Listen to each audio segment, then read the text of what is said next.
اللهم صل وسلم وبارك على سيدنا محمد أفضل الخلق وعلى آله وصحبه أجمعين وسلم تسليما كثيرا إلى يوم الدين.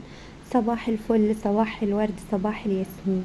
ازيكم يا أحلى متابعين في الدنيا؟ يا رب دايما تكونوا بخير. النهاردة هنعمل مع بعض بانيه الدجاج أو اسكالوب الدجاج. هنعمله بطريقة سهلة جدا جدا والنتيجة تحفة.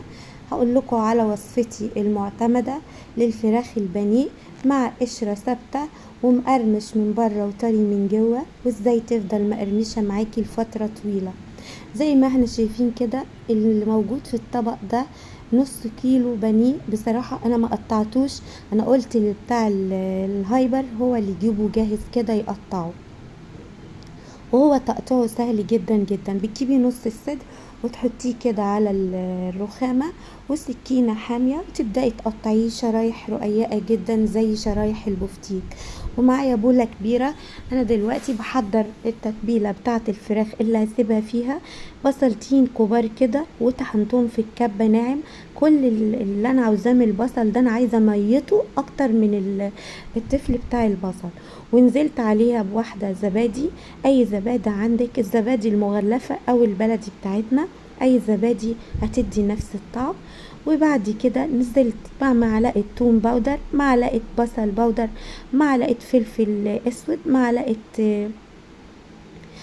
اللهم صل وسلم وبارك على سيدنا محمد، معلقة بابريكا، معلقة البهارات السبعة او البهارات المشكلة. حطي بهارات كتير في الفراخ، لو حطيتي بهارات مش مشكلة. اللحمة بتبقى البهارات بتاعتها محدودة شوية عشان البهارات ما تطغيش على طعم اللحمة واللحمة تبقى طعمها ظاهر. اما الفراخ زي ما انتي عاوزة.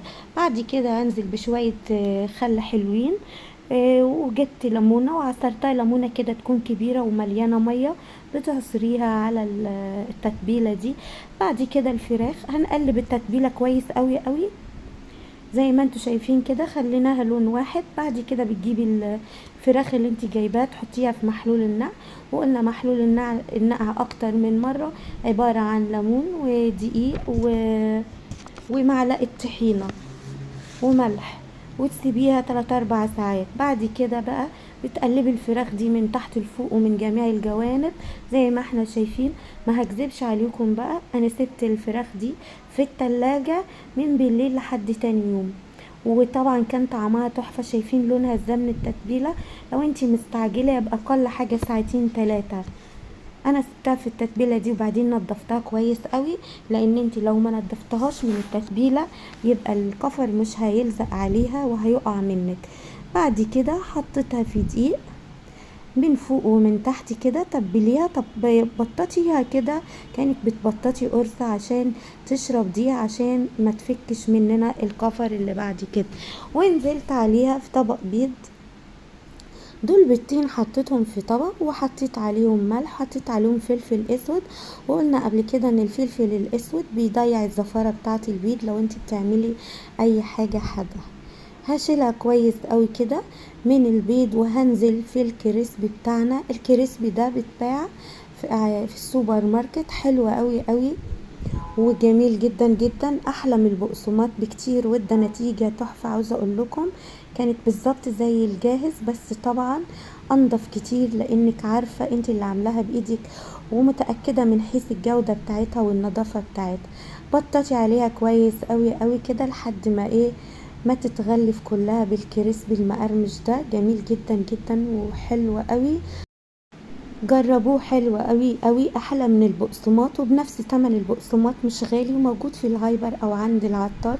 قولوا له انا عايزه كريسبي مقرمش، فيه بيتباع بالكيلو في اكياس.